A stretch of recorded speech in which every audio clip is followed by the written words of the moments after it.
अस्सलाम वालेकुम, मैं हूं मोहम्मद सलेमान और इस वीडियो के अंदर मैं आपको मैक्सिमम लाइक्लीहुड का एक बहुत ही important concept likelihood versus probability function इसको समझाने की कोशिश करूंगा।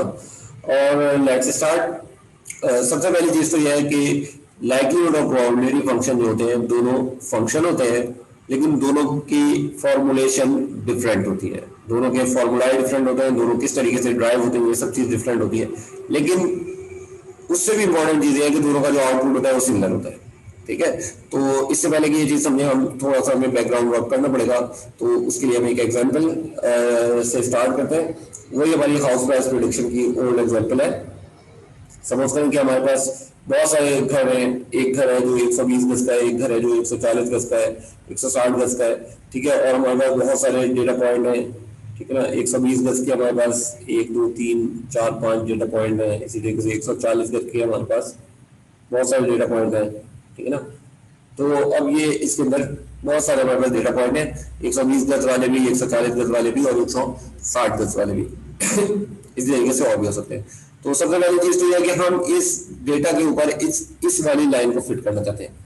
तो पहला सवाल हमारा ये होगा कि क्या इस पूरे प्लेन के अंदर टोटल एक ही लाइन पॉसिबल है? जाहिर बात है कि नहीं। इस प्लेन के अंदर इनफाइनाइट लाइन पॉसिबल है, ये लाइन भी पॉसिबल है, ये लाइन भी पॉसिबल है, बहुत सारी लाइन पॉसिबल है, इनफाइनाइट लाइंस पॉसिबल है।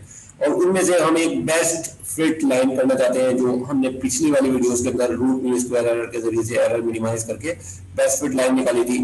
और इंट्यूटिवली हम देख सकते हैं कि this line is not a good candidate for this data. ठीक है ना, as compare to this line. ठीक है ना, इस वाली लाइन के मुकाबले में वो वाली लाइन जो हमने, ये वाली लाइन जो हमने बनाई है, ये वाली लाइन इस वाली लाइन के मुकाबले में एक बहुत बुरा कैंडिडेट है। और ये बुरा या अच्छा कैंडिडेट हमें कौन बताएगा? ये बताएगा हमें रूट मीन स्क्वायर एरर। ठीक है ना, अब ये वाली लाइन जो रिप्रेजेंट हो रही है, ये दो पैरामीटर से रिप्रेजेंट हो रही है, थीटा नॉट और थीटा वन। थीटा नॉट इसका इंटरसेप्ट है और थीटा वन इसकी स्लोप है। सिमिलरली ये वाली लाइन जो है वो भी दो पैरामीटर से रिप्रेजेंट हो रही है, जो जिसमें से एक इसका इंटरसेप्ट है और दूसरी इसकी स्लोप है। तो इसका मतलब है कि जो हमारी प्रेडिक्टेड लाइन होती है या प्रेडिक्शन की जो लाइन होती है वो दो पैरामीटर से रिप्रेजेंट होती है और वो थीटा नॉट और थीटा वन होता है। तो उसको हम बेसिकली इस तरीके से लिखते हैं, y इज इक्वल टू जो y प्रेडिक्टेड है। ठीक है, y आप बाहर भी लगा सकते हैं, आप इसके ऊपर कैप भी लगा सकते हैं। डिफरेंट फॉर्मुलेशन होती है जिसमें हमें कोई कंफ्यूजन नहीं होनी चाहिए। तो ये हमारी जो है, और ये जो एक्स है ये हमारा साइज ऑफ हाउस है, जो कि साइज ऑफ हाउस जो है आपका 120 गज का घर है, 140 गज का घर है। ठीक है ना, तो ये हमारे साइज ऑफ हाउस है। और इसी को मैं इस तरीके से भी लिख सकता हूँ, अगर वेक्टर नोटेशन में लिखना चाहूँ कि भाई y naught is equal to theta t x.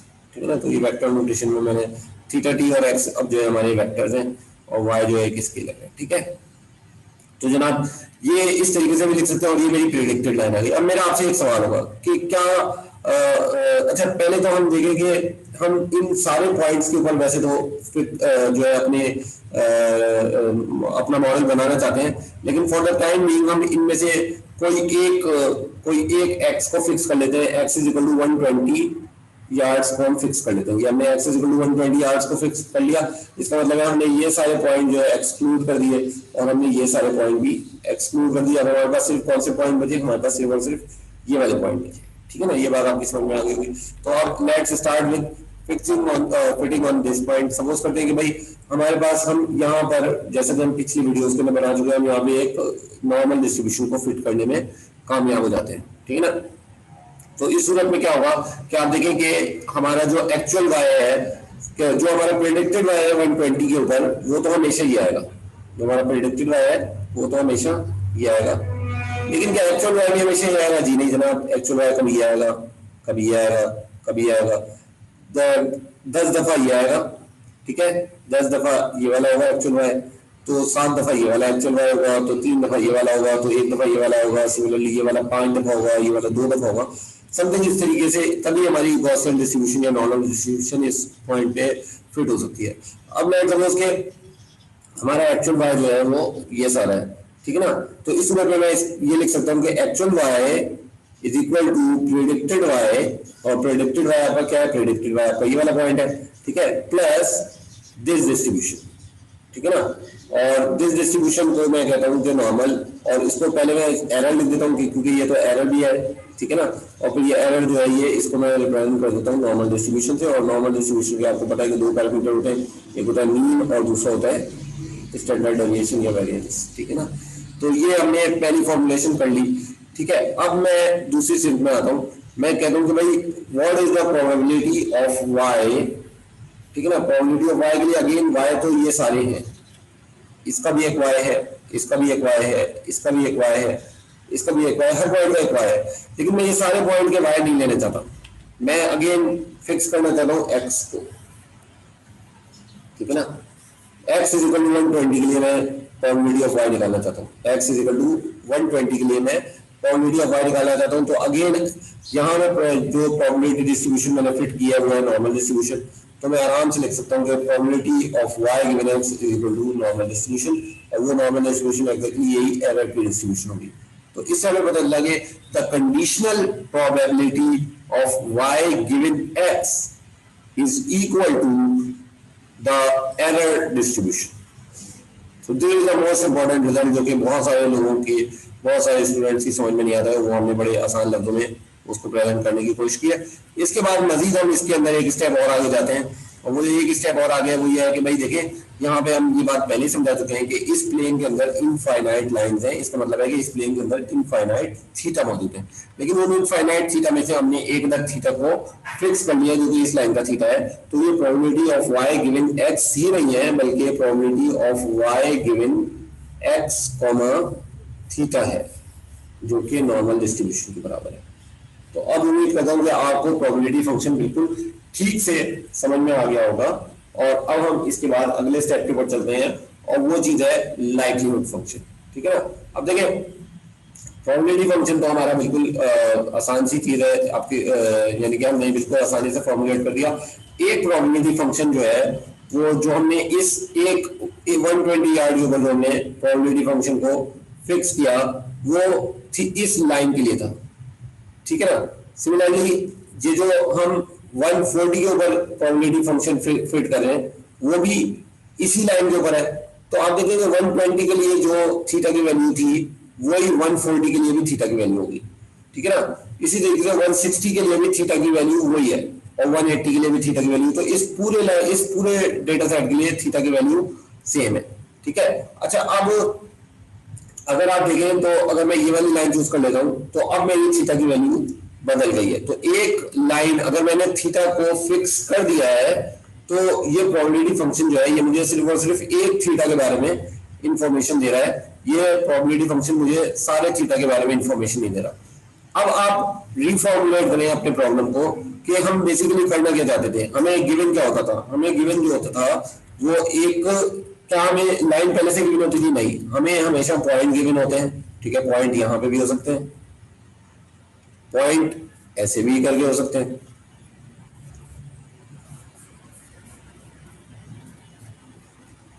ठीक है। तो इसके लिए मैं एक डिफरेंट लाइन फिट करने की कोशिश करूंगा और इसके लिए एक different line, in other words इसके लिए मेरा थीटा जो है वो डिफरेंट होगा और इसके लिए मेरा थीटा डिफरेंट होगा। तो बेसिकली जो चीज मैं सर्च कर रहा हूं वो थीटा सर्च कर रहा हूं, लेकिन ये जो प्रोबेबिलिटी की फॉर्मुलेशन है इसके अंदर तो मैंने थीटा को फिक्स ही कर दिया है। तो इसका मतलब है कि मुझे अगर मैं प्रोबेबिलिटी की इक्वेशन को मिनिमाइज करने की कोशिश करूंगा तो उसमें तो मेरे पास थीटा मौजूद ही टोटल एक है, तो मैं उसके अंदर थीटा को तो सर्च ही नहीं कर सकता क्योंकि थीटा मैं ऑलरेडी फिक्स कर चुका हूं।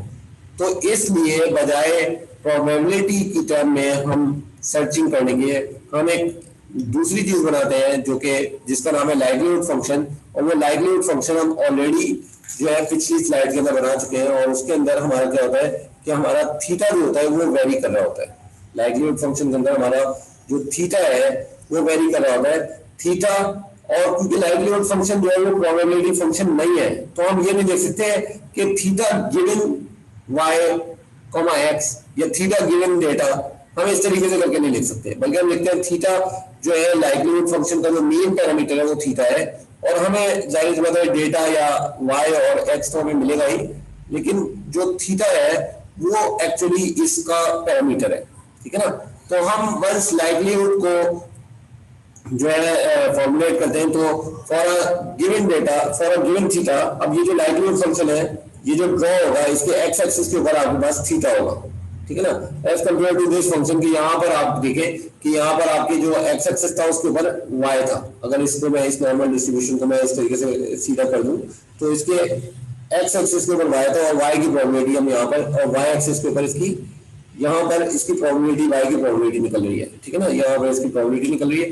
तो जो वाई प्रोबेबिलिटी फंक्शन है वो फंक्शन ऑफ वाई है, और उसके ऊपर थीटा फिक्स होता है, उसकी मदद से हम थीटा को सर्च नहीं कर सकते। हालांकि हमारा जो मकसद है वो ये है कि हम थीटा को सर्च करना चाहते हैं, तो इसलिए हमने एक ऑल्टरनेट फॉर्मुलेशन निकाली जिसका नाम है लाइक्लीहुड फंक्शन, और likelihood function is a function of theta, और इसके अंदर हम थीटा को हमने जो है वेरी कर सकते हैं, हमारा ये इसके अंदर थीटा की डिफरेंट वैल्यूज होंगी, ठीक है ना।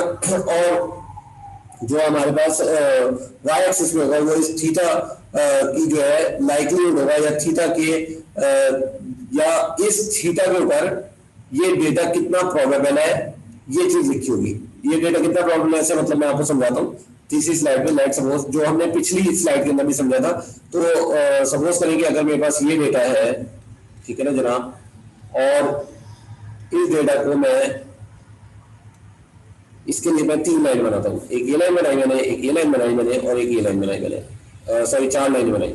अब मैं इसका लाइक्लीहुड बनाने की कोशिश करता हूँ। ये लाइन 1 है, ये लाइन 2 है, ये लाइन 3 है, ये लाइन 4 है, यानी कि ये थीटा 1 है, ये थीटा 2 है, ये थीटा 3 है, और ये थीटा 4 है। अब ये मैंने 4 थीटा बना लिए, और अब देखेंगे ये मैंने इस थीटा की जो वैल्यू है, वैल्यू मतलब कि ये इस थीटा से, अगर मैं आपसे पूछूं कि क्या इस थीटा से ये डेटा जनरेट हो सकता है, तो आपका जवाब होगा नहीं जनाब, इस थीटा से ये डेटा जनरेट नहीं हो सकता है। इसके जनरेट होने के चांसेस बहुत ही कम है, ये बहुत ही कम लाइक्लीहुड है इस बात का कि डेटा जो है इस थीटा से जनरेट हो जाएगा। तो इस थीटा के लिए ये जो थीटा 1 है ये यहाँ है, ये थीटा 2 यहाँ है, थीटा 3 यहाँ है, और थीटा 4 यहाँ है। तो इस थीटा के लिए जो लाइक्लीहुड होगा उसकी वैल्यू बहुत ही छोटी सी होगी, ठीक है। फिर हम कहेंगे कि इस थीटा से ये डेटा जनरेट हो सकता है। आप कहेंगे कि भाई इस थीटा से भी ये डेटा जनरेट होने के चांसेस कम है, लेकिन एज कंपेयर टू थीटा 1 इसके चांसेस थोड़े ज्यादा है, ठीक है। फिर मैं कहूंगा कि इस थीटा से, थीटा 3 से क्या ये डेटा जनरेट हो सकता है, आप कहेंगे कि मैक्सिमम,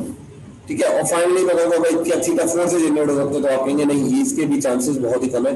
तो ये हमारा लाइक्लीहुड फंक्शन जो बनेगा वो ये चीज बताएगा कि फॉर अ गिवन थीटा क्या डेटा के जनरेट होने के चांसेस ज्यादा है या कम है, इसको हम कहते हैं लाइक्लीहुड। और इस फंक्शन को जब मैं ग्रेडियंट असेंट के जरिए मैक्सिमाइज करूंगा तो मुझे मिलेगा, क्या चीज मिलेगी मुझे वो थीटा मिलेगा जिसके ऊपर ये डेटा सबसे ज्यादा जनरेट होने की प्रोबेबिलिटी होगी, या ये डेटा सबसे ज्यादा चांसेस होंगे कि ये डेटा जनरेट हो सकता है। और अगर मैं ये वाला थीटा, जो थीटा यहाँ पे मौजूद है, ये वाला थीटा अगर मैं उठा करके इस थीटा, ये जो इस थीटा के ऊपर मुझे वाई एक्सिस के ऊपर ये प्रोबेबिलिटी मिलेगी कि ये डेटा कैसे जनरेट हो सकता है, ये इस डेटा के इस थीटा से जनरेट होने के क्या चांसेस है, मुझे यहाँ पे प्रोबेबिलिटी मिलेगी, प्रोबेबिलिटी ऑफ थीटा